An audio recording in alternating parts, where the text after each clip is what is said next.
The letter had arrived on a Tuesday, which was fitting, Elsie Kendrick had always thought, because Tuesdays were the least remarkable days of the week, and yet somehow they carried the most weight. She had been standing in the post office in Abilene, Kansas, on that dull November morning in 1878, her fingers already red from the cold that had been seeping through the thin walls of her boarding house for 3 weeks.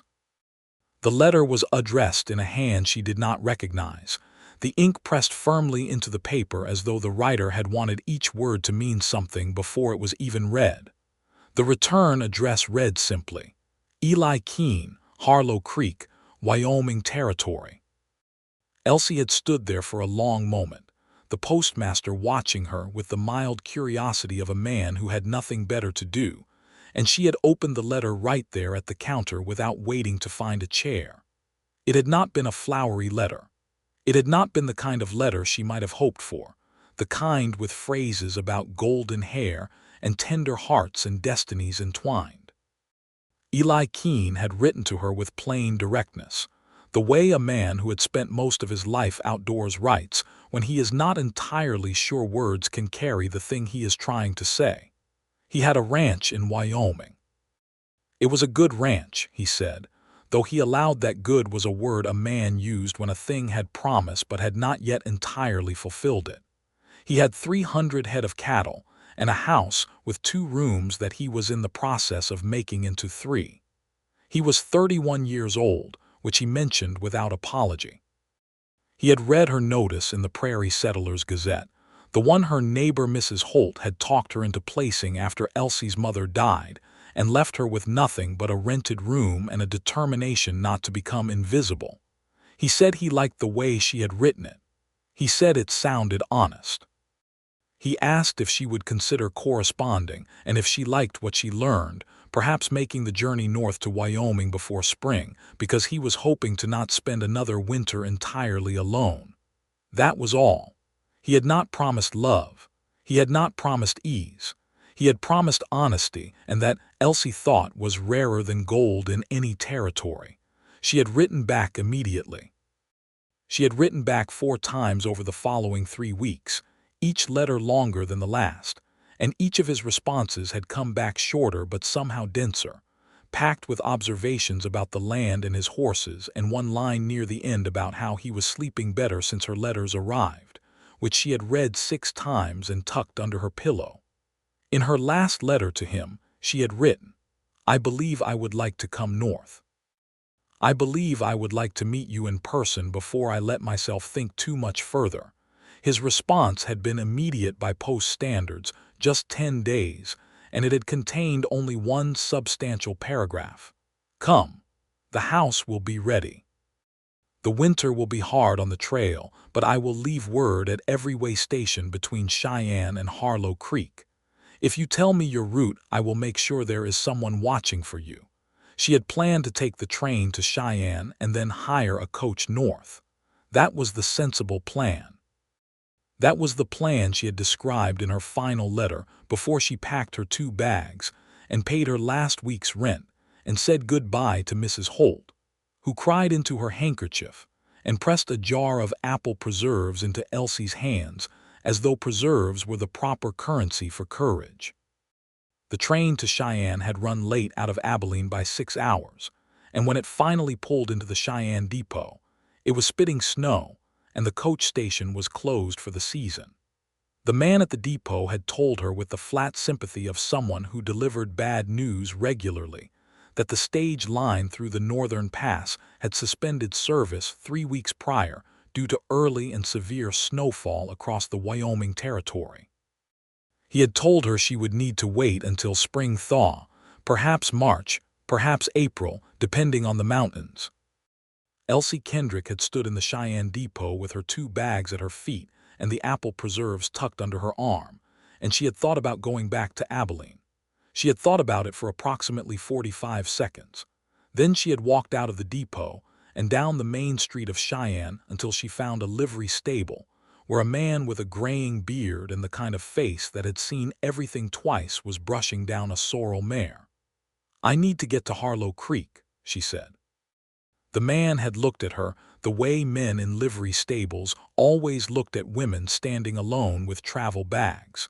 Not unkindly, but with the particular caution of someone calculating risk. Miss Harlow Creek is 240 miles north and there is a foot of snow already down in the pass country. Ain't no stage running, ain't sensible. I am not asking for sensible, Elsie said. I am asking for a horse and provisions and directions. The man, whose name turned out to be Doyle, had spent the next hour trying to talk her out of it, and the hour after that helping her prepare for it. Because somewhere in the first 10 minutes of their conversation, he had looked at her eyes and decided she was going whether he helped her or not. And if she was going either way, it was better she went prepared. She had bought a sturdy bay gelding named Pepper, who Doyle said was the most sensible horse in the stable, with a temperament like a schoolteacher, patient and unbothered by most things but with a firm opinion about being treated well. She had bought a heavy wool blanket, a bedroll, dried beef, hardtack, dried apples, 2 boxes of matches, a compass, and a Winchester rifle that Doyle threw into the bargain at reduced price because, he said, he had daughters and he would want someone to do the same. She had also bought a map, which Doyle had annotated himself, drawing in 3 way stations along the northern route with the names of men he knew who ran them and who could be trusted. "You tell them Doyle Ferris sent you," he had said, handing her the map. "They'll see you right." She had set out from Cheyenne on the 14th of December, 1878, on a clear morning that made the cold feel like a gift rather than a threat, the sky so blue it seemed painted. By the second afternoon the sky had closed over and the snow had come in low and serious, the kind of snow that does not hurry because it has no need to. By the third day she was riding through country that looked like nothing she had ever seen, great swells of white land interrupted by stands of pine and bare-limbed cottonwood. The mountains ahead so enormous they seemed less like geography and more like argument. She had fallen twice. The first time, Pepper had stumbled on ice hidden beneath snow drifts near a creek crossing, and she had hit the frozen bank hard on her left shoulder, the cold coming up through her coat like a blade. She had lain there for a moment, blinking at the white sky, and then she had gotten up, checked Pepper's legs, found them sound, and remounted. The second fall had been her own fault, reaching for something in her saddlebag while moving, and she had landed softer, but twisted her right wrist badly enough that she'd had to bind it that evening, with a strip torn from the inside of her spare petticoat.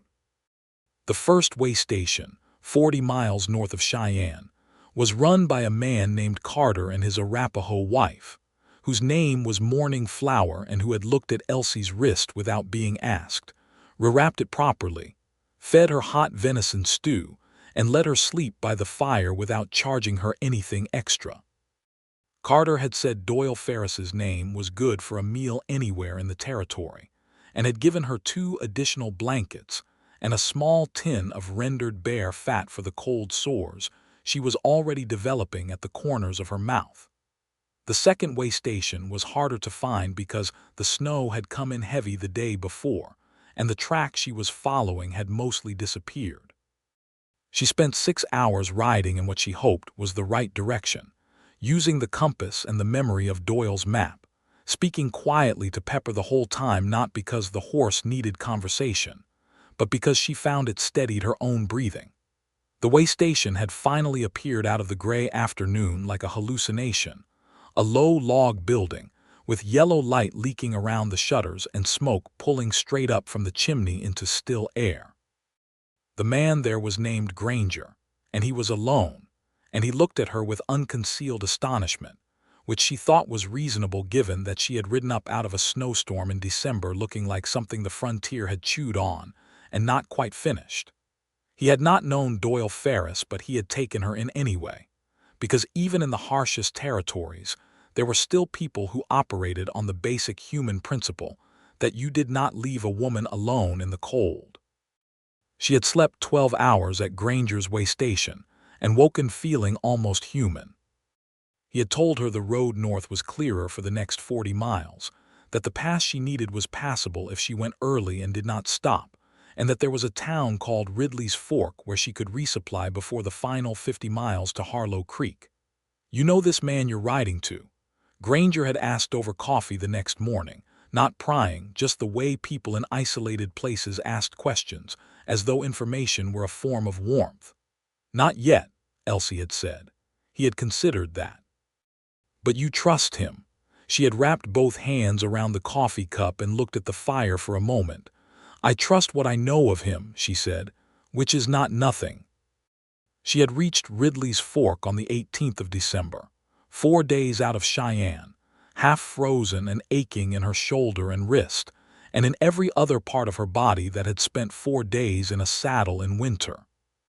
Ridley's Fork was a town of perhaps 200 people, one main street, a general store, a saloon, a church, a post office, and a small hotel called the Ridley House that smelled like pine resin and old wool, and which was, at that moment, the finest place Elsie Kendrick had ever seen in her life. She had tied Pepper at the rail outside the general store and gone inside to resupply, and that was where she had first heard the name Eli Keene spoken aloud by someone other than herself. The storekeeper, a compact man named Burke with wire spectacles, and the careful movements of someone who prided himself on an organized shelf, had been helping another customer when Elsie came in and stamped the snow from her boots. The other customer was a woman perhaps 10 years older than Elsie, broad-shouldered and comfortable in her skin, in the way of women who had built their lives with their own hands. Her name, Elsie learned over the next 20 minutes, was Ruth Calloway, and she ran the small sheep operation 2 miles east of Harlow Creek. "You the woman Eli Keene's been watching for," Ruth had said, looking Elsie over with the frank appraisal of the frontier, where pretense was too expensive to maintain. Elsie had blinked. "Has he sent word ahead?" "Sent word to every way station and every town between here and Cheyenne," Ruth said. "Paid Burke here in advance to give you whatever you needed and put it on his account." She paused. "You made it faster than he thought you would." Elsie had not known what to do with that information except stand there in the warmth of Burke's store and feel something in her chest loosen that had been tight since Cheyenne. "He sounds like an organized man," she said finally. Ruth had smiled then, the real kind, not the polite kind. "He is a good man," she said simply, "and that is rarer than organized." Ruth had ridden with Elsie for the first half of the final day, turning off at her own property, and pointing Elsie toward Harlow Creek with directions specific enough that even snowblind she could have followed them. The snow was lighter on that last day, the sky doing something interesting with light and shadow that turned the whole landscape silver and pale gold, and Elsie had ridden through it trying not to think too much about what was waiting at the end of the trail, trying not to build it too large in her mind, because the larger she built it, the more completely it could collapse. She told herself he might be rough in ways that would be hard to overlook. She told herself the ranch might be meager, and the house might be cold, and the life might be harder than anything she had imagined in her small rented room in Abilene. She told herself all these things, reasonable and sensible, and she believed them. She was prepared. She was not prepared for what she saw when she came around the last bend in the trail and the Keene ranch came into view. It was not grand. The house was low and long, built of notched logs with a covered porch running across the front, and there were outbuildings, a barn, a smaller shed, a corral that held 5 horses standing together for warmth. But there was smoke coming from 2 chimneys, and someone had strung a line of lanterns along the porch rail, small flames flickering in their glass houses against the early afternoon gray. And Elsie thought it was either the most practical gesture she had ever seen, a man lighting the way for someone who had been riding through winter, or the most tender, and she could not decide which, and she was not sure it mattered. Eli Keene was coming out of the barn when she came up the last stretch of path, and he stopped when he saw her. He was tall, taller than she had imagined, though she realized she had never quite let herself imagine, with dark hair showing beneath a weathered hat and a coat that had seen considerable use. His face was lean and weathered in the way of men who spent their days outdoors, with the particular stillness around the eyes of someone accustomed to reading weather and distance. He was 31 and looked it, which is to say he looked like a man who had done actual things with his years, rather than merely accumulated them. He stood there at the barn door for a long moment, and she pulled Pepper to a stop 20 feet from him, and they looked at each other across the cold air and the distance that was suddenly much smaller than 240 miles. "Miss Kendrick," he said. His voice was low and level, and there was something in it she could not quite name. Relief, she thought, and something else that sat just beneath relief, something he was clearly not going to say yet. "Mr. Keene," she said. He walked toward her, and when he reached Pepper he put one hand on the horse's neck and looked up at her with an expression that she would later think of as the most honest face she had ever seen on a man. Nothing hidden, nothing performed, just a person looking at another person with the full weight of what this moment meant. "You made it," he said.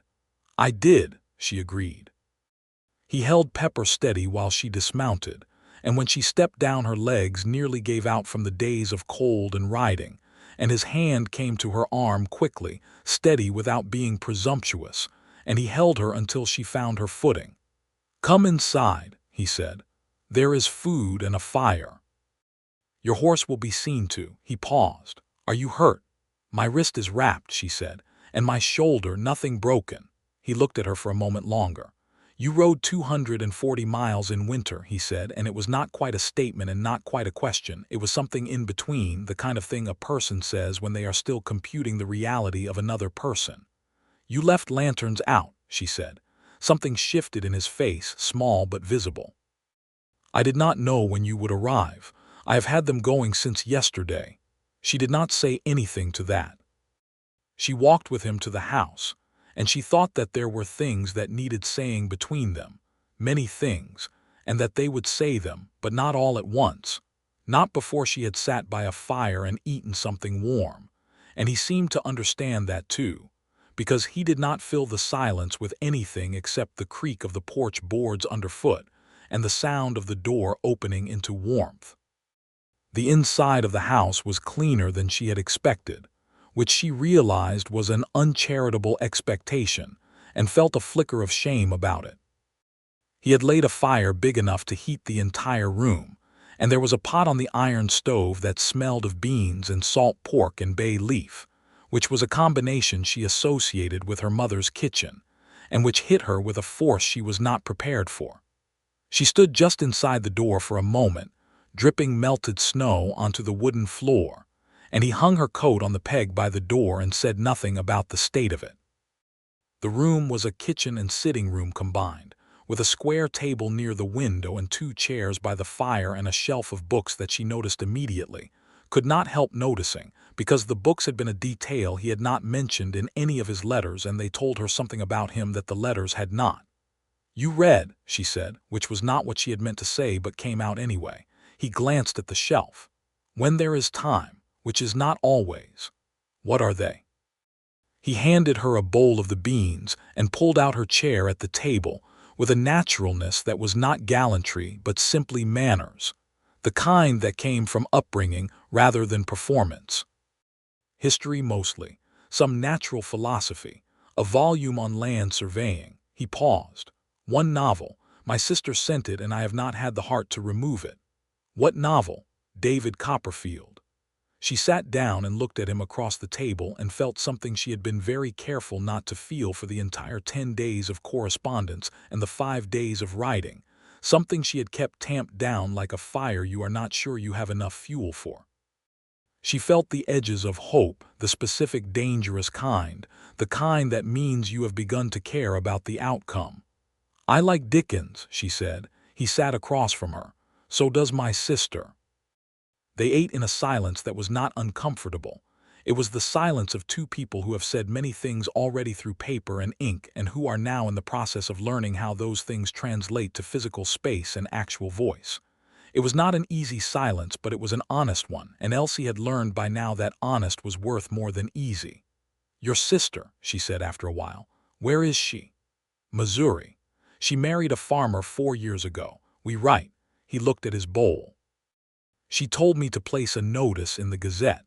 She said I was going to work myself into an early grave alone out here and that I had no sense about it. A pause. She was probably right.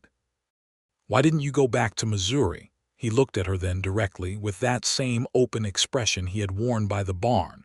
Because this land is mine, he said. I built this. Everything you see I built or earned. I could not leave it. He was quiet for a moment. But I found I could not quite keep going without someone to build it with. That is the truth of why I wrote to the Gazette. She thought about that.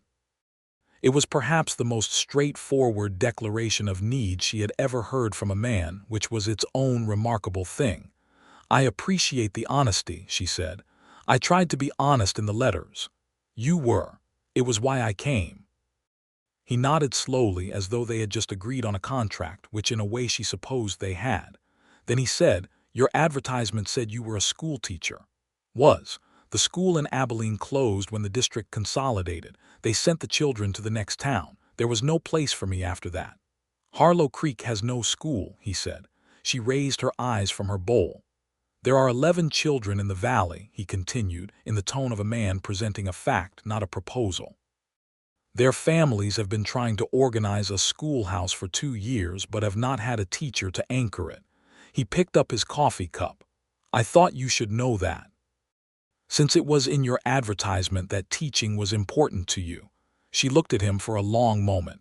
You thought about that. I thought about a number of things, he said, and left it at that, but the quiet way he said it told her that the number was considerable. After supper, he showed her the room he had prepared, the third room he had mentioned building. It was not large, but it was complete. A bed with a quilt she recognized as new, a small chest of drawers, a hook on the wall for her clothes, a window that faced east so it caught the morning light. He had put a small candle on the windowsill. I want to be plain with you, he said, standing at the door while she stood in the room, about the arrangement. You are not bound to anything by coming here. You have your own room. We will have time to know each other before any decisions are made. That was what I intended when I wrote. I did not want you to feel, he stopped, chose his next words with care. I did not want you to feel you had ridden 240 miles into a cage.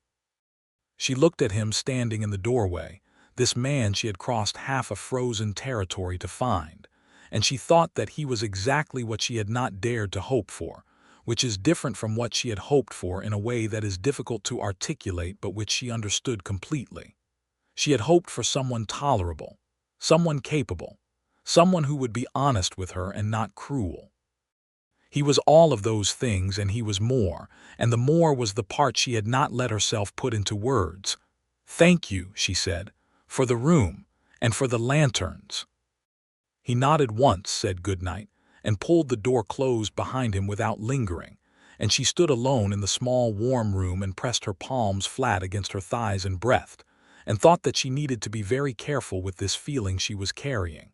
She had not come here to fall in love. She had come here to survive.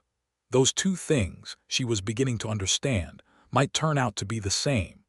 The first days at the ranch settled into a rhythm with a naturalness that surprised her. She had expected awkwardness, the particular strain of two strangers learning to share space, but what she found instead was something closer to consideration.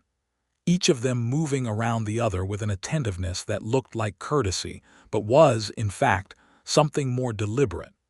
He rose early before dawn to tend the cattle and horses in the cold. She rose soon after, because she had never been able to sleep past light, and because she found she liked the mornings, the kitchen warming as the stove caught, the blue-gray of early winter outside the window. She made coffee and breakfast without asking if she should, because she had hands and the kitchen was there, and it seemed like the right thing to do. And when he came in from the barn stamping snow from his boots, he looked at the coffee waiting on the stove with an expression she was already learning to read, which was the expression of a man who is more moved by small things than he would ever think to say aloud. They talked at breakfast. These were, she found, some of the most important conversations she had ever had. These cold morning table conversations with coffee and eggs, and the sound of wind against the log walls. They talked about the land. He knew every contour of his 300 acres and spoke of it with the precise affection of a person who has paid for a thing in labor rather than money. They talked about his cattle and his plans for the spring, the fence repairs he needed to make, the possibility of adding to the herd. They talked about Kansas and about her years of teaching, the students she remembered, the ones that had been difficult and the ones that had been luminous and the ones that broke her heart by disappearing from school when their families moved on or when they were needed at home. "You loved it," he said one morning, not as a question. "Teaching." "Yes." She looked at her coffee. "I was good at it. I do not say that to boast. I say it because it is true and because it mattered to me that I was good at something." "It is not boasting to know what you are capable of," he said. She looked up at him. He was looking back at her steadily, and she thought again about how direct he was, how there was no performance in him, nothing designed to impress or to placate. He said the thing he meant, and meant the thing he said, and she had not understood until now how rare that was, how exhausting it had been to always try to read what was underneath the surface of what men said. On the fourth day, she woke to find fresh snow and a note on the table saying he had ridden into Harlow Creek for supplies and would be back by afternoon. The note also said, "There is wood for the stove behind the barn, stacked under the lean-to. The second knob on the left controls the flue. Help yourself to anything in the kitchen." It was practical and considerate, and she was deeply charmed by it, which was, she acknowledged to herself, probably a problem. Harlow Creek was, she discovered on her first visit, a town of perhaps 400 souls, strung along a creek that in winter ran black and cold between white banks. It had a main street, a church, a school building that was indeed empty, a saloon that she decided she would observe from a distance, a post office, a general store run by a man named Abernathy who had clearly heard about her arrival and looked at her with the unconcealed interest of a man who had been waiting for something to discuss. There was a doctor named Walsh who was also the dentist and who had the confident, slightly distracted air of someone who was always thinking about the next problem. And there was, on the east end of Main Street, a millinery run by a woman named Clara Owens, who was 35 and sharp-tongued and funny, and who immediately became, in that first visit, something close to a friend. "Eli Keene brought you all the way up from Kansas Territory," Clara had said, looking Elsie over with frank admiration. "He wrote me a letter," Elsie said. "I brought myself." Clara had laughed, the kind that was surprised out of you. "You'll do," she said. Ruth Calloway was there too, having come into town for the same supplies, and she and Clara and Elsie had stood in the cold outside Abernathy's store for 40 minutes talking about the valley and the winter and the school situation, and the particular challenges of living in Wyoming territory in a way that was part practical information exchange, and part something warmer, the beginning of the kind of friendship that forms fastest among people who have learned not to waste time. Eli had been at the livery when Elsie came down the street with her basket, and she had watched him for a moment before he saw her, watched him talk to the livery man with the easy courtesy he extended to everyone, the same tone and directness whether he was talking to the storekeeper, or the man who shoed his horses, or the woman who had ridden 240 miles through winter on the possibility of him. There was something about the consistency of it that she found she could not stop thinking about. He saw her, and the corner of his mouth moved in the particular way she was beginning to recognize as his smile, which was not a large smile, not an expressive man's smile, but a precise and genuine one, the kind that used fewer muscles because all of them were meant. "Good town," she said when she reached him. "It is," he agreed. He took her basket from her arm without asking, tucking it under his own, and she thought about the particular mechanics of small gestures, how much they revealed about a person's regard.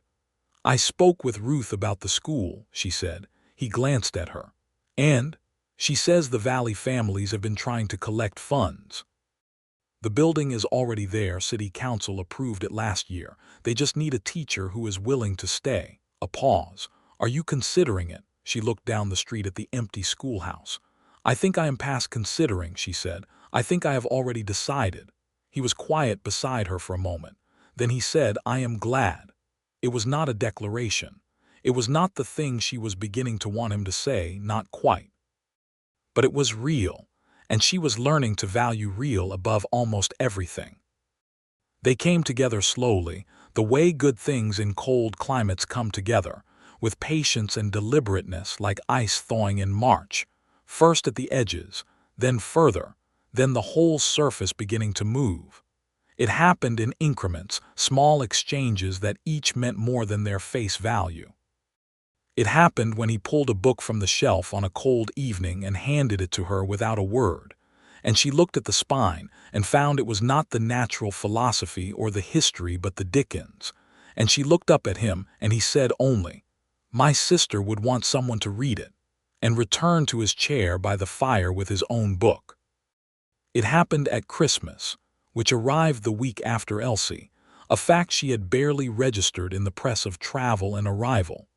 She had no gifts to give, having arrived with nothing beyond her bags and the apple preserves from Mrs. Holt, which she placed on the table that morning as a contribution to the holiday breakfast. He had looked at the preserves jar and then at her, and something in his expression told her that he understood the weight of the gesture, that she had carried this small thing all the way across the territory, not knowing if there would be someone at the end worth offering it to.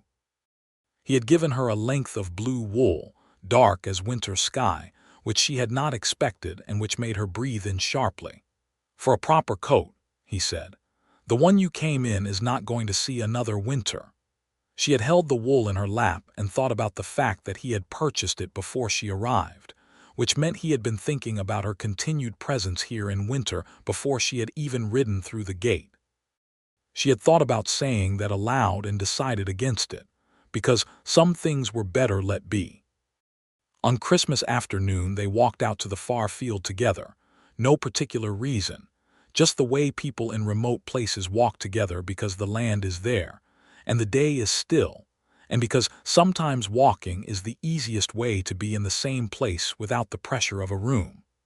The snow lay undisturbed around them, and the mountains to the west were deep violet and white, and the sky was the particular hard clear blue of Wyoming winter. He walked beside her with his hands in his coat pockets, and she thought, watching the mountains, that she had not been wrong about any of this. That she had come across the territory alone in winter on a calculation, and the calculation had been correct, and this was frightening not because she had been wrong but because she had been right. "My mother died in October," she said. She had not intended to say it, but she was not sorry it came out. "She was the last of my family. There was no one left in Abilene except Mrs. Holt, who is kind but who is not family. I placed the notice because I needed to build something or I was going to become nothing." He walked beside her in silence for a moment. "I am sorry about your mother. She was a good woman. She would have liked this place." Elsie looked at the mountains. She liked big skies. "My mother died 8 years ago," he said. "My father the year after. I understand the particular feeling of being the last one standing in your own family." She looked at him. He was looking at the mountains too, and the late afternoon light was on the side of his face, and she thought about what it had cost him to come here and build all of this alone, without family, without anyone to show it to, and she thought about the line in his first letter, "I am hoping not to spend another winter entirely alone." She understood it now in a different and deeper way than she had in the post office in Abilene. "You are not alone now," she said. He turned his head and looked at her, and for a moment neither of them said anything, and the cold air moved around them both, and she held his gaze, and what passed between them in that silence was not nothing. "No," he said, "I am not." They walked back to the house in the winter dusk, and when they came to the porch she stopped with her hand on the rail and he stopped beside her, and she looked at him in the lantern light with the cold pulling color into her cheeks, and he was looking at her with that open expression she had come to depend on, and she thought, this is the moment when another kind of man would kiss a woman, and she was not entirely sure whether she wanted him to or whether she needed him not to yet, and he seemed to sense that with the same precision he applied to everything, because he simply opened the door and held it for her, and the warmth of the kitchen came out to meet her. January arrived and staked its claim on the territory with the seriousness of a professional. The cold was of a different order than December's cold, not sharper exactly but more absolute, the kind that made the air squeak underfoot and turned water to ice in the time it took to carry it from the pump to the house. The cattle needed extra feed and extra watching, and Eli was out before dawn every day and sometimes not back until well after dark, and Elsie would have his supper warm and the fire built up, not because it was her obligation, but because she chose to, because choosing to do something is different from being required to. She had started at the school the second week of January, which had involved a meeting with the Valley families, and the town council that she had walked into feeling something like stage fright, and walked out of with a contract, a salary that was modest but sufficient, and the beginning of an acquaintance with 11 children ranging from age 6 to 14 who looked at her with the combined expressions of hope and wariness that she recognized from every classroom she had ever stood in front of. The schoolhouse needed work. The windows were drafty and 2 of the benches were broken and the blackboard was half the size it needed to be. But the stove worked and the room was large enough, and the children. She learned their names in the first week, all 11, and began to learn their characters in the second were, as the children of people who had made hard lives in difficult places often are, more resilient and sharper than their circumstances would suggest. On Friday afternoons, she rode back to the ranch in the early dark, and without fail Eli would be at the porch when she came up the path, not waiting exactly, not standing there watching for her the way someone anxious watches, but simply there, checking a fence post, carrying water, doing some task that happened to position him facing the path. She had begun to time her arrival by the visible relief in his expression, the small loosening that told her he had been tracking the hours and was glad they were done. One Friday in late January, there was a new horse in the corral when she returned, a gray mare with a white blaze on her face that Elsie did not recognize. She stopped Pepper at the corral rail and looked at the mare, who looked back with alert dark eyes. Where did she come from? Elsie asked when Eli came out to take Pepper's reins. Traded for her in town this morning, he said. He was doing the thing he sometimes did when he was trying to be casual about something that was not casual, which was speaking about it in the flat tone he used for inventory. She has a smoother gait than Pepper for long distances, better for winter roads. She looked at him. You traded for her for me, a pause. Pepper is a good horse, he said, but he is a working horse. The gray is better for Eli. He stopped. She said his name so rarely, using it instead of the Mr. Keene that had persisted out of habit even though they had been living in the same house for a month. He went still when she said it, the way people go still when something they have been waiting for finally arrives. Thank you, she said. He looked at her for a moment, and then he nodded, and then he led Pepper into the barn, and she stood at the corral rail and reached her hand out to the gray mare and let the horse smell her palm, and she thought that she was in considerable trouble. She named the mare Pearl. In February, there was a dance in Harlow Creek. These were periodic events in small frontier towns, not frivolous despite what some more austere minds would have argued, but genuinely necessary. The only real social gathering most of these people would have all winter, a chance to be something other than a function of survival for a few hours. Clara Owens had told Elsie about it 3 weeks in advance with the enthusiasm of someone who had been starving for something to anticipate, and Ruth Calloway had offered to lend Elsie a dress in dark green wool that fit her almost exactly, which Elsie accepted with gratitude.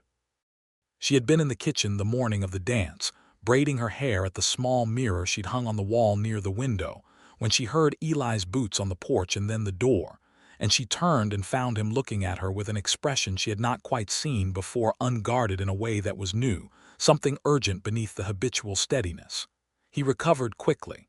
The roads are clear, he said. We should leave by 4 to be there before dark. All right, she said. He went to hang up his coat, and she looked back at the mirror and allowed herself exactly one moment of private satisfaction before braiding the last section of hair and pinning it up. They rode into town together in the wagon, and the night was clear and bitterly cold and full of stars that burned with the particular ferocity of winter stars, hard and bright and absolutely without mercy.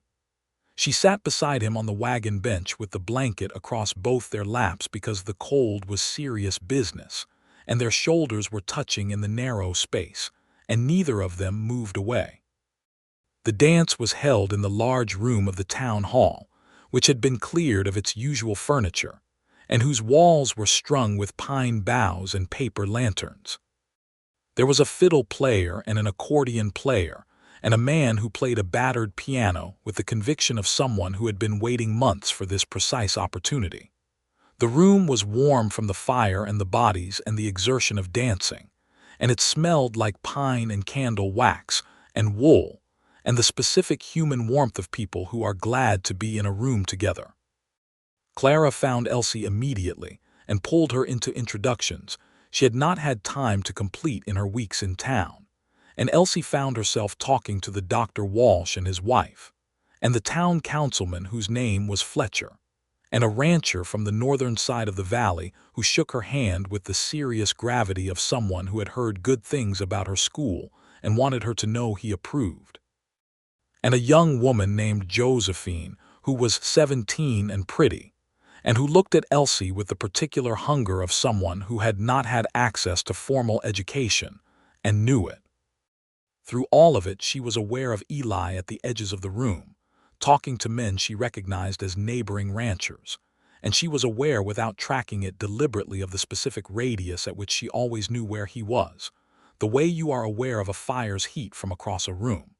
He came to her when the dancing started in earnest, moving through the press of people with the unhurried directness that was entirely his own, and he stopped in front of her and held out his hand and said, "Will you dance with me?" She put her hand in his.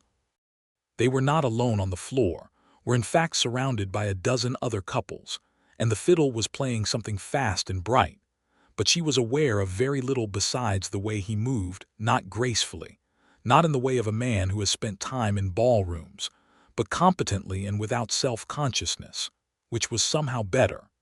He held her hand lightly and his other hand was at her back, and they turned with the music, and she looked up at his face and found him already looking at hers. "You are smiling," he said. "I am allowed to smile," she said. "You are. I am simply not used to the frequency." She laughed, which was also apparently something he found notable, because the expression on his face shifted into the fuller version of his smile, the one she had only seen 4 or 5 times, and she thought that each time felt like something revealed. "Do you like dances?" she asked. "I have never particularly liked them," he said. "Until recently I had no reason to." She looked at him and he looked at her and the fiddle played on and she thought, "I am going to tell him. Not tonight perhaps, but soon. I am going to tell him what I am feeling because this much has been built on honesty, and it would be a strange place to stop."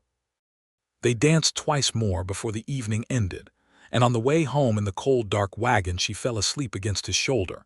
She did not intend to, the warmth and the dancing and the weeks of cold mornings simply claiming their debt, and she woke when the wagon stopped to find his hand had come up at some point and was resting lightly over hers on the blanket, and the lamp on the wagon post was burning gold, and they were home. "We are here," he said quietly, not moving. "I know," she said, also not moving, for a moment that was just exactly long enough.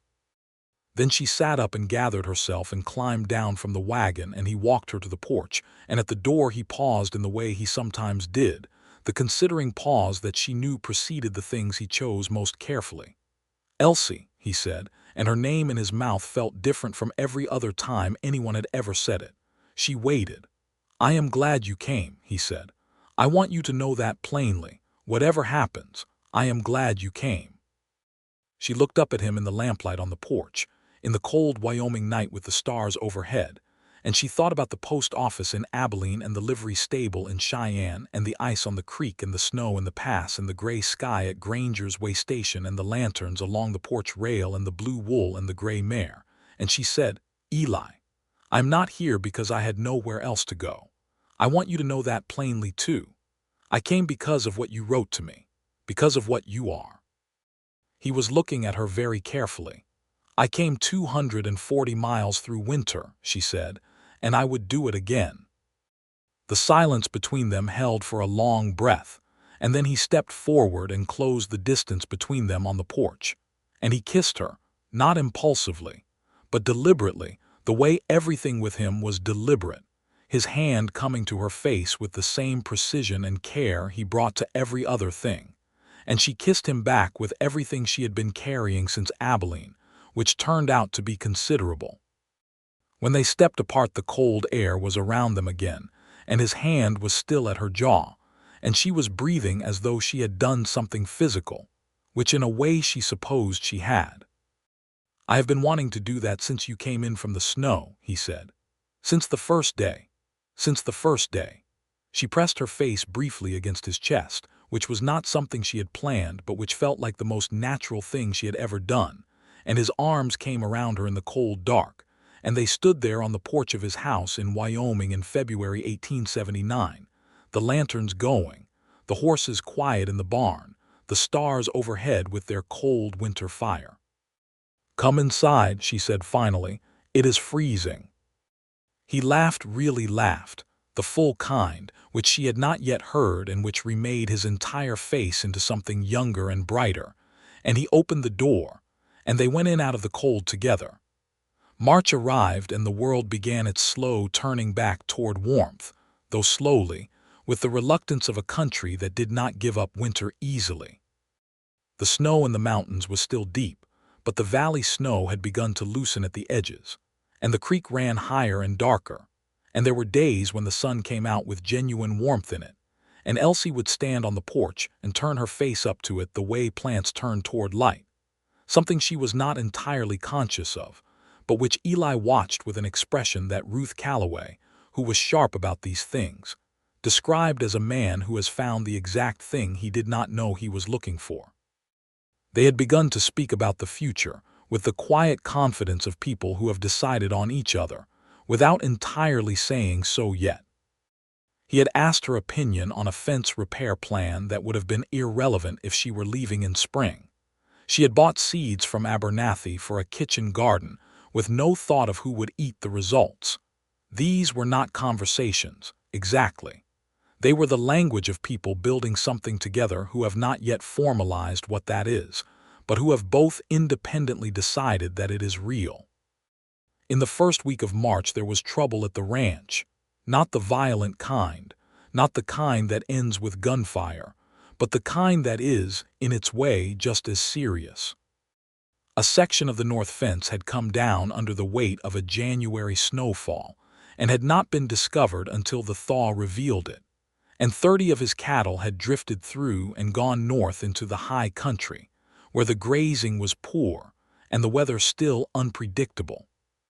He came in from the north pasture at midday with the news in his expression before he spoke it, and she put down the lesson preparation she was doing at the table and looked at him, and he laid out the situation with his usual directness. Fence down, cattle scattered, could track them and bring them back, but it would take at least 3 days, and he needed another pair of hands. "I will come," she said immediately. He looked at her. "It will be rough riding." "I have ridden in rougher," she said, and they both knew what she was referring to. They rode out the next morning with 3 days' provisions, following the track of the scattered herd up into the high country where the pines grew thick and the snow still lay in deep shadows. He knew his cattle individually, which she found remarkable, and he tracked them with the systematic thoroughness she was coming to expect of him. She helped. She had not grown up on a ranch, but she was a fast learner, and she followed his instructions without requiring them to be explained twice, which she could tell he appreciated in the way practical people appreciate practical competence. On the second evening they camped at the edge of the tree line with 31 of his 30 cattle recovered, and the last one still unaccounted for, and she made coffee over the small fire he built and handed him a cup, and they sat side by side on a log with the great dark of the Wyoming night around them, and the fire making its small declaration of warmth against it. "The 31st is a mother," he said. "She will have gone somewhere sheltered. I know where she likely is." "We will find her in the morning," Elsie said. He nodded. He looked at the fire for a while and then he looked at her. "I need to ask you something," he said. She waited. "I need to ask you whether you intend to stay," he said. "Not because I am uncertain of my own intentions. I am not. I know what I want. But I have not asked, and I should ask because it is your life and your choice, and I will not assume." She looked at him in the firelight, this careful, honest, deliberate man, and she thought about the full length of what had passed between them, every letter and every cold morning and every dance step and every word chosen with such precision, and she said, "Eli Keene, I crossed the Wyoming territory alone in winter to reach a man I had never met. I stayed through 2 months of the hardest cold I have ever experienced. I started a school here. I have named my horse Pearl. What would I have to do to make my intentions clear to you?" He was very still for a moment. Then he said, "I have a ring. It was my mother's. I brought it out from Missouri and I have been carrying it in my coat pocket for 3 weeks because I could not determine the right moment." She stared at him. He reached into his coat pocket and produced a small band of gold, simple, unornamented, that caught the firelight and held it. "I am asking you to marry me," he said. "Not because it is practical, though it is, and not because the arrangement requires it, because it does not. I am asking you because you are the most remarkable person I have ever met, and I love you, and I have been trying for 2 months to find the right time to say that in the right way, and I have finally concluded that there is no right way to say it except plainly, which is how I do everything else, and perhaps how I should do this too." The fire crackled between them and the dark was all around them, and the horses were quiet at the picket line, and the mountains rose up enormous in the distance. And Elsie Kendrick looked at this man who had written her a plain, honest letter and left lanterns burning and traded for a horse with a smoother gait and carried his mother's ring in his coat pocket for 3 weeks, and she felt the last careful defensive thing inside her chest simply open and put down its weapons. "Yes," she said. Plainly and completely and without reservation. "Yes." He put the ring on her finger, there in the firelight, in the high Wyoming country, and then he kissed her again, and she kissed him back, and the fire burned and the stars were extraordinary overhead, and neither of them said anything for a while because there was nothing to say that had not already been said. They found the 31st cow the next morning, as he had predicted, sheltered in a draw between 2 rock faces with a calf born in the night that she had clearly just finished attending to. The calf was small and new, and already attempting to stand on legs that had not yet decided how many directions they wanted to go in simultaneously. Eli crouched down by the calf and checked it over with careful hands, and the mother watched with the focused suspicion of a cow who has just done something difficult and does not want it complicated by commentary. "It is a bull calf," he said, "small but sound." Elsie crouched beside him, and the calf turned its enormous liquid eyes toward her, and she reached out her hand, and it bumped its nose against her palm with the full commitment of something that has just arrived in the world and is not yet cautious about it. She laughed, and he looked at her laughing in the cold spring morning with the new calf between them, and she could see in his face the precise thing she felt herself, which was the understanding that this was what a life was supposed to be. Not grand or perfect or free from hard winters, but this, together in the cold with something new and alive between you. They married in April, when the valley was beginning to green at the margins, and the creek ran loud with snowmelt, and the cottonwoods showed the first blurred green of new leaves. The ceremony was performed by the minister of the Harlow Creek Church, a man named Pearson who had a substantial white beard, and the manner of someone who had seen enough frontier hardship to have genuine respect for what it meant when 2 people chose to make their life together. Clara Owens had helped Elsie alter Ruth Calloway's green wool dress into something appropriate for the occasion, and she had done her hair herself that morning with uncharacteristic care. And when she walked out of the bedroom and into the kitchen where Eli stood in his best coat waiting for her, his expression did a thing she would remember for the rest of her life. It went very still, and then it went very open, and she thought again about that first afternoon by the barn, how he had looked at her then. And she thought about how much larger that expression was now. "You look beautiful," he said, which were not words she had expected from him simply because they were not a practical assessment, and which therefore meant more than they might have from someone who said them freely. "You look very fine yourself," she said, which was true, and she did not say it frivolously. The wedding was small Ruth and her husband Tom, Clara Owens, the Dr. Walsh and his wife, old Abernathy from the general store, young Josephine who had been helping at the school, and who cried through the entire ceremony with the open-faced emotion of someone 17 who has not yet learned to be self-conscious about it. 11 school children stood in a row outside the church afterward and threw dried flowers from last summer's gardens, which had been Josephine's idea, because she had that particular kind of romantic heart that turns everything around it toward ceremony. Ruth had organized a wedding supper at her farmhouse, and there was venison and baked bread and sweet preserved corn from the summer before, and a cake that Clara had made from ingredients she refused to list, because she said the recipe was proprietary. And there was fiddle music and laughter, and the particular warmth of a small community that has decided collectively to be glad about something. Eli danced with Elsie 3 times, and on the third dance, a slow one the fiddle player offered at the end of the evening, he held her close in the way he had not at the February dance, and she rested her head against his shoulder and they swayed in the lamplight of Ruth's farmhouse, and she thought about Abilene, about the post office and the cold and the letter, and she thought that she could not have imagined this if she had tried. He whispered something against her hair that she felt more than heard, and she lifted her head and looked at him, and he said it again, quietly, just for her. "Thank you for coming," he said. "Thank you for crossing the territory." She put her hand against his face, the same gesture he had made to her on the porch in February, and she said, "Thank you for leaving the lanterns on." The summer that followed was the best summer of Elsie's life, which she recognized even as she was living it, which is the best and rarest way to know a good season, to feel it as it is happening rather than only understanding it in retrospect. The valley greened up entirely through May and June.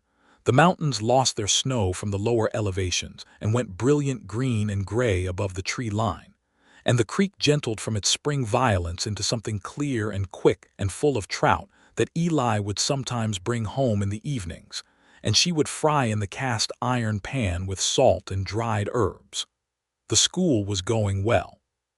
She had 14 students by June, 3 families from the far side of the valley having heard there was a proper school and made the effort to send their children in. Young Josephine, who was not a student but who had latched on to Elsie with the specific attachment of someone who recognizes a resource and does not intend to let it go, had been coming in the afternoons to continue her own interrupted education, and she was quick and motivated, and Elsie thought she might, with encouragement, become a teacher herself one day. She had written to Mrs. Holt in Abilene with the news of her marriage, and Mrs. Holt had written back a letter of such extravagant joy and relief that Elsie had read it aloud at the breakfast table, and Eli had listened with the slight smile of a man hearing the report of how close he had come to not having what he now had. She had written to Eli's sister Mary in Missouri, at his request and with his blessing, and Mary had written back immediately. A long, warm, slightly disbelieving letter in which she said she had put the notice in the Gazette the previous September when Eli had written that he was going to lose his mind to loneliness, and that she had prayed about it, and then worried about it for 2 months, and that Elsie was apparently an answer to prayer, and she fully intended to come and visit as soon as the following spring. "She sounds like a force of nature," Elsie told Eli after reading the letter. "She is," he said. "She always has been.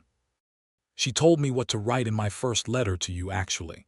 Not the words, but the approach. She said, tell her the truth. Tell her the whole truth and nothing but the truth, and do not try to make it sound better than it is." Elsie thought about that first letter, its blunt and honest accounting of a ranch that had promise and a house with 2 rooms and a man who wanted a partner for it. "It worked," she said. He looked at her over the table. "It found you," he said. "I am not sure it would have worked on everyone." "No," she agreed. "Not everyone would have come." "I knew that," he said. "I knew when I read your notice that either you were what you said you were or you were not. I decided to risk it. And," he picked up his coffee, "and I was right," he said simply, which was perhaps the most romantic thing she had ever heard, because it meant he had bet on her and the bet had paid out. That fall she found she was expecting a child, which she discovered on a Tuesday. She had always thought Tuesdays were the least remarkable days, and confirmed with Dr. Walsh, who told her with the confident satisfaction of a man whose professional life is mostly populated by illness and injury, and who welcomed the chance to deliver good news. She had not been sure how to tell Eli, had turned it over in her mind on the ride home from town, had thought about elaborate approaches and simple ones, and had ultimately told him that evening in the kitchen while he was washing up after the day's work, because she found she could not hold the information any longer. She had simply said his name, and he had turned, drying his hands on the rough cloth, and she had said, "We are going to have a child." He had stood very still for a moment. Then he had put down the cloth and crossed the kitchen and taken her face in both his hands and looked at her with an expression she had no language for except that it was the fullest thing she had ever seen on a human face. And then he pulled her close and held her in the kitchen in the early dark with the stove warm and the smell of supper still in the air. And she felt him breathe out slowly, the full length of a breath that had been held for a long time. "Are you pleased?" she asked against his shoulder. "Elsie," he said, "I am overwhelmed." She laughed, and he laughed against her hair, and they stood there in the kitchen for a long time after, 2 people who had each made their way to the other by different routes through difficult country, holding what they had built.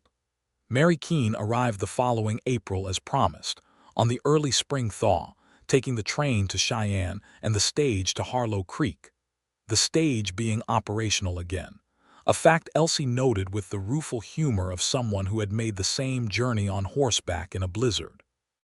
She arrived with 2 large bags and an energy that filled every room she walked into, and the immediate and thoroughgoing approval of Clara Owens, who said within 2 hours that she and Mary were going to be great friends. Mary looked at the ranch with the eyes of someone who had heard about it for years and was measuring the reality against the description, and she said, "Eli, you built this by yourself." "Mostly," he said.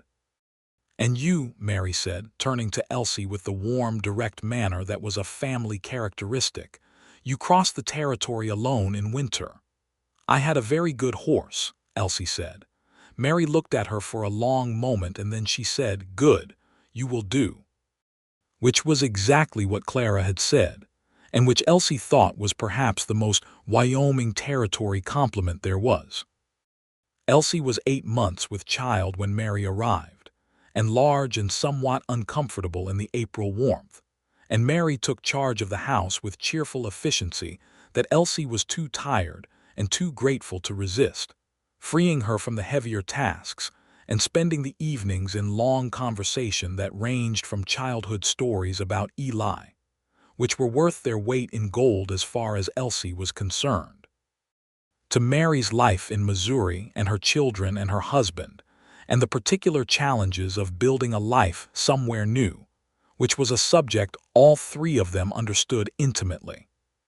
She had told her school family she would not return until the fall, and the school was being run in the interim by young Josephine, who had proven herself more than capable, and who took to the responsibility with the serious joy of someone who has been waiting for exactly this kind of trust. Elsie checked in each week, consulted on lessons, and felt the particular satisfaction of a teacher watching a student grow into something beyond what the teacher taught. The baby came in the first week of May, on a morning when the apple trees that Eli had planted along the south side of the barn were just beginning to show their early white blossoms, and after a labor that Mary and Dr. Walsh attended together with the focused calm of people who had decided that everything was going to be fine, and communicated that decision to the room so effectively that Elsie believed it. It was a boy. Dark-haired, loud in the way of people who have things to say from the very beginning, with his father's direct gaze, and, as Mary immediately observed, his grandmother's hands. They named him Thomas, for the father Eli had lost, and James for Elsie's own father who had died when she was 12, and the combined name Thomas James Keene was entered in the Harlow Creek Register by Dr. Walsh, who noted the date and the weight and the parents with the careful record-keeping of a man who believed that arrivals deserved to be documented as precisely as departures. Eli held his son for the first time with the same careful deliberateness he brought to everything, and looked at his face for a long, quiet moment, and then he looked at Elsie, and his expression was that full open thing she had seen only a few times, the one with no defensive layer between the feeling and the face. "Hello, Thomas," he said to the baby, quietly. Thomas James Keene looked at his father with the unfocused but somehow intense attention of the very newly born, and made a small sound. "He has your eyes," Elsie said. "He has your determination," Eli said. "I can already tell."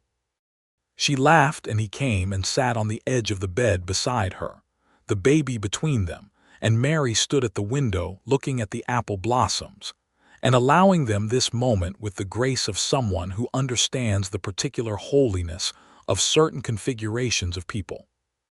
That summer the school grew to 18 students, because the valley was growing, because word traveled in the way it traveled in small communities where a good teacher was a kind of anchor, and because Josephine, who continued as Elsie's assistant through the term, turned out to have a gift for the younger children that made the whole operation more effective.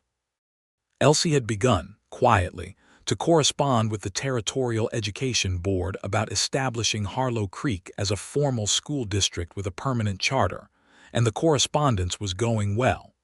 The ranch grew too, a fourth room added to the house that year, Eli working the long summer evenings to complete it, with the same deliberate quality he brought to all building. 2 new hands hired for the cattle operation, young men from Colorado who were quiet and reliable, and who, Elsie noted, learned quickly that the woman who came out to the corral each morning with coffee for the hands, and who asked precise questions about the herd's condition, was not making conversation but conducting assessment. Ruth and Tom Calloway came for supper on Sunday evenings through that fall, and Clara came often on Saturday afternoons, and Dr. Walsh and his wife attended the occasional larger gathering, and what had been a household of one became something else entirely, a home that was a kind of center, the particular gravitational pull of a place where people feel welcome. By the time Thomas was walking, with the unstoppable and minimally cautious energy of a 14-month-old who has discovered mobility and has no reservations about its applications, the kitchen had become something like a public room, always with someone at the table over coffee, always with voices, and the smell of something on the stove. Eli accepted this with the equanimity of a man who had spent too much time in a silent house to ever resent a house full of noise. "You have made this a different place," he told Elsie one evening in late November when Thomas was asleep and the house was temporarily quiet and they were sitting by the fire with the particular satisfaction of a couple who has worked hard all day and earned their rest. "We have made it a different place," she said. He shook his head slightly. "Before you came it was a working ranch. You made it a home." She looked at the fire for a moment. "Before you left those lanterns on," she said, "I did not know what I was going to find. I had prepared myself for adequate, for sufficient. I had talked myself down from hope because hope seemed dangerous from that distance. And," she looked at him, "you were everything I had not dared hope for. That is the only way I can say it. Everything I had not let myself want because wanting seemed reckless." She paused.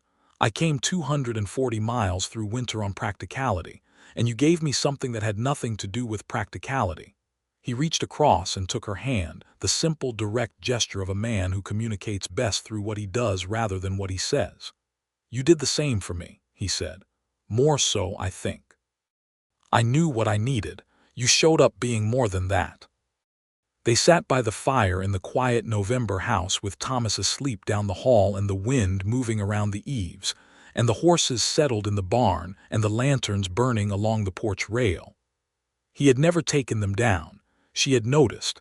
They had been there since that first day and were simply part of the porch now, lit each evening when the dark came on, and she thought about the post office in Abilene, about Mrs. Holt and the apple preserves, and the livery stable and Doyle Ferris and his annotated map, and the road north, and the ice, and the snow, and the cold, and the moment when she had come around the last bend and seen the lights.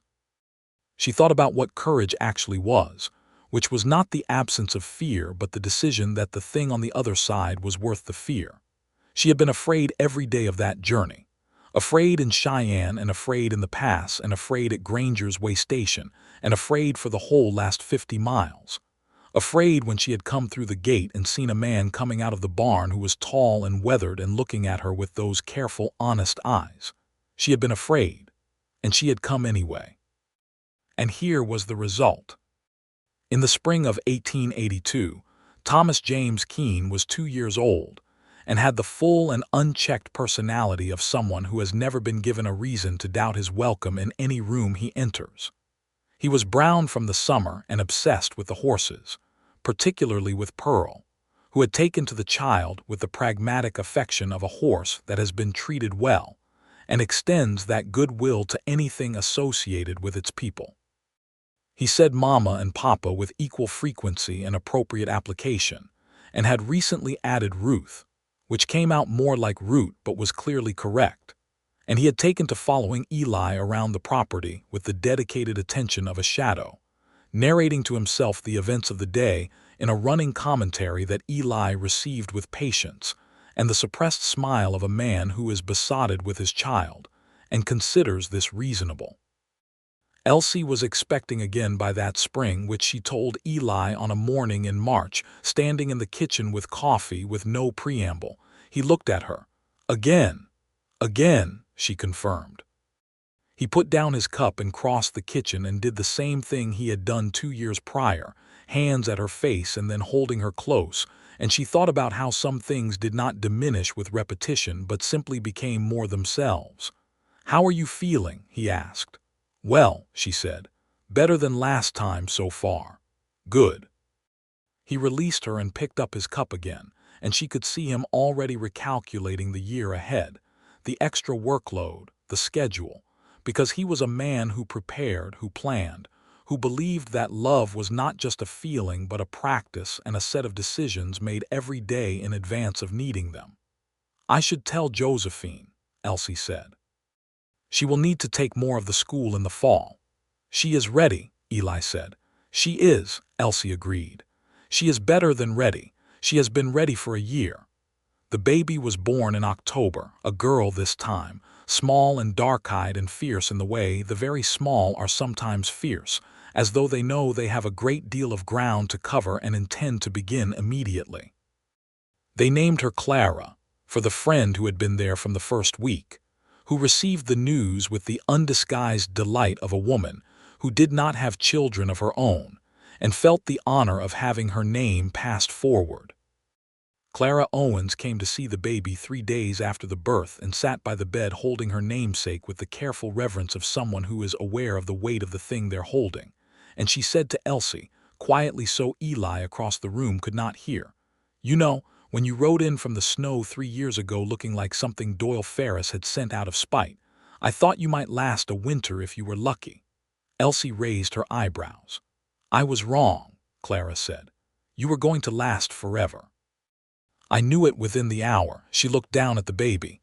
"Clara Keene, I approve."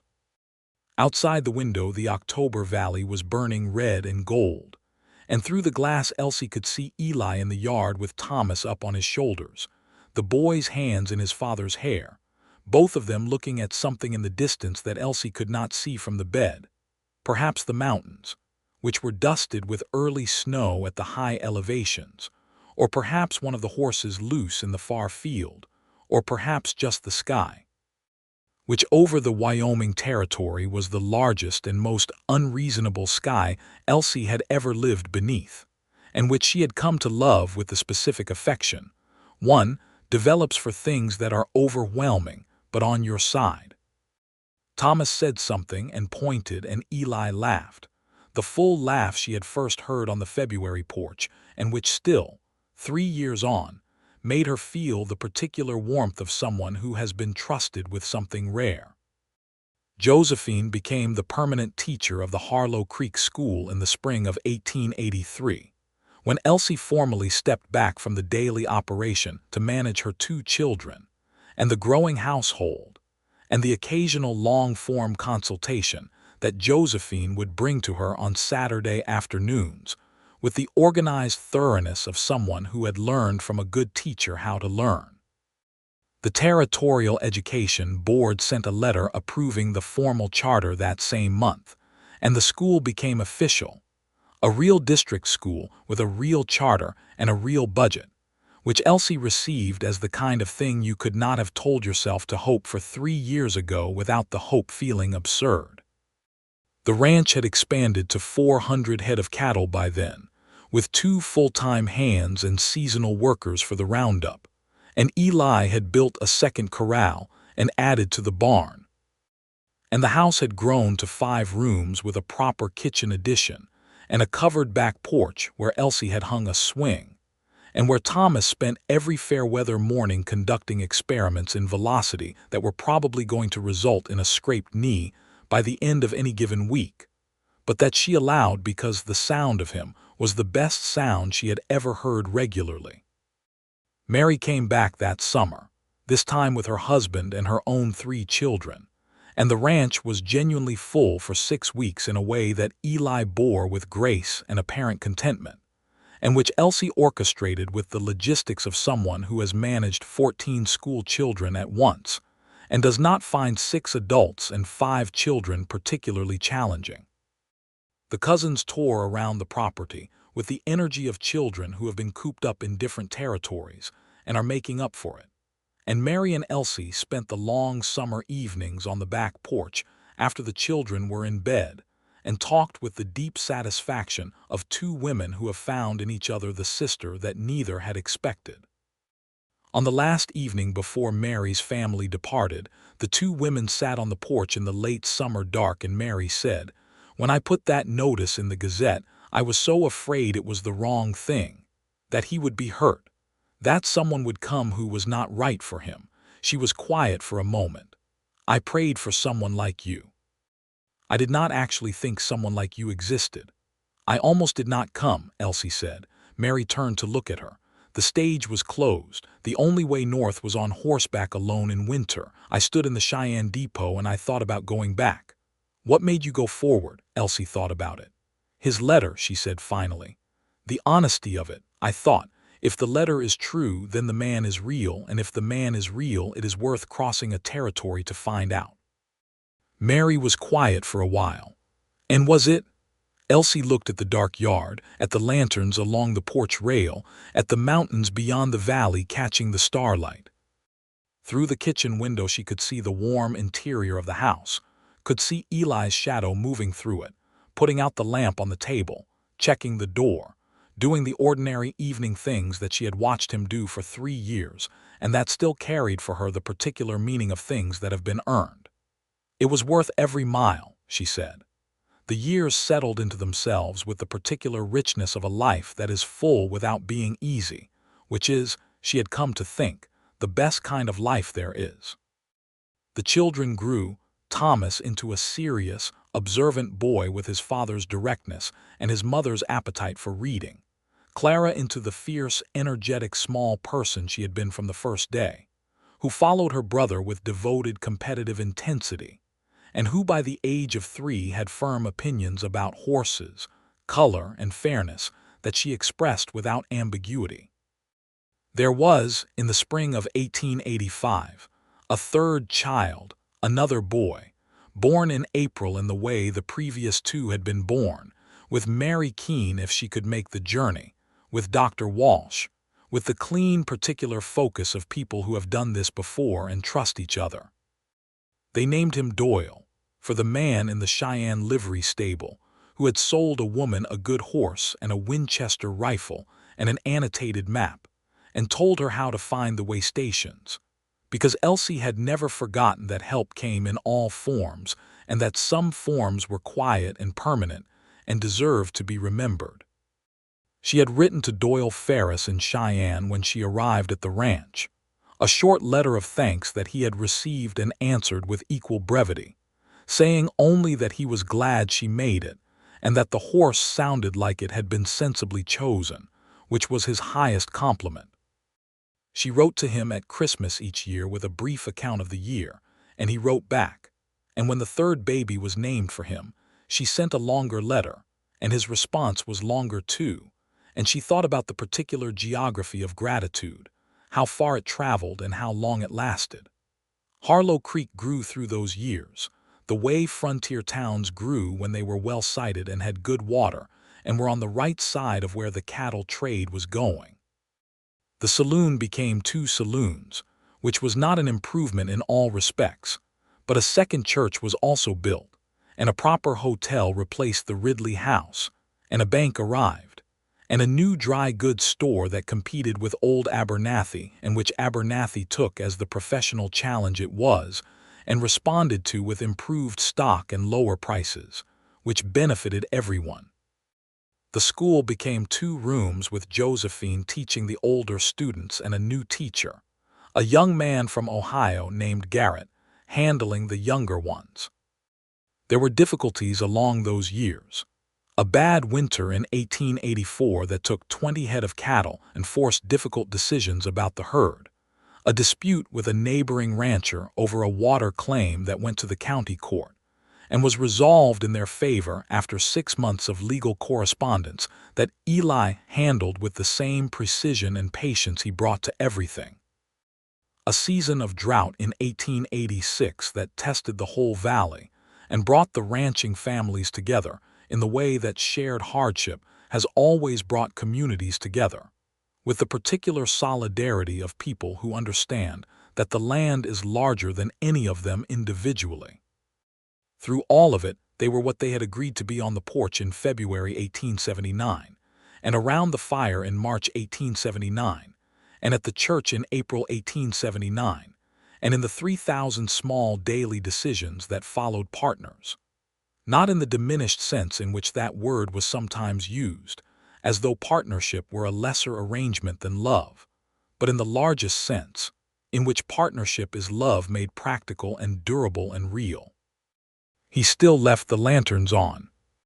She had never asked him to, and he had never explained it as anything other than practicality. Light when you come home in the dark is useful. But she thought about the first afternoon when she had come around the bend and seen them burning in the gray winter day, and she thought that some gestures are their own kind of language, and that some men speak most clearly not in words, but in the careful decisions they make every single day without being asked.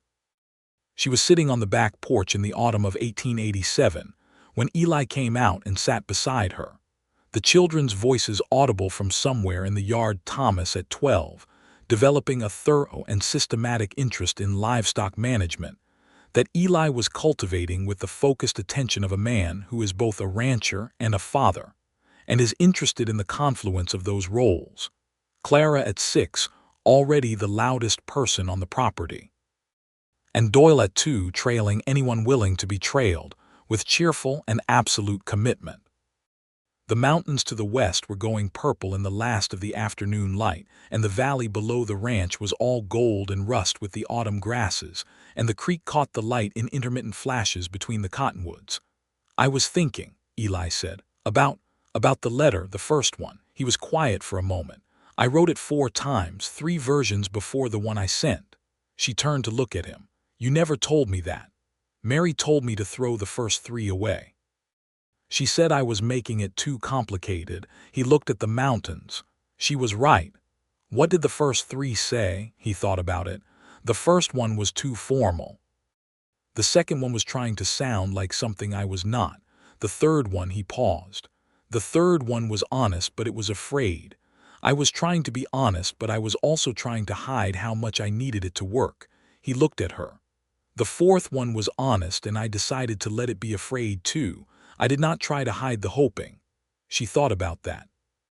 About a man sitting alone in a house in Wyoming territory in October, writing 4 drafts of a letter to a woman he had not met, trying to say a true thing without flinching from the truth. The letter worked, she said. You worked, he said. You decided to come. The letter was just words. She put her hand over his on the bench between them. The autumn light was moving through the cottonwoods down at the creek, and the children's voices rose and fell in the yard, and the mountains stood in their ancient positions to the west, and the ranch was quiet and real and built in hers. I would do it again, she said, as she had said once before on this same porch. Every mile. He turned his hand under hers and held it. I know, he said. That is what makes everything possible. The lanterns on the front porch rail caught the last of the light and held it, small warm flames in their glass houses, burning as they had burned since December 1878, steady and deliberate, a man's way of saying, here. This is where we are. Come home. And she had. She always would.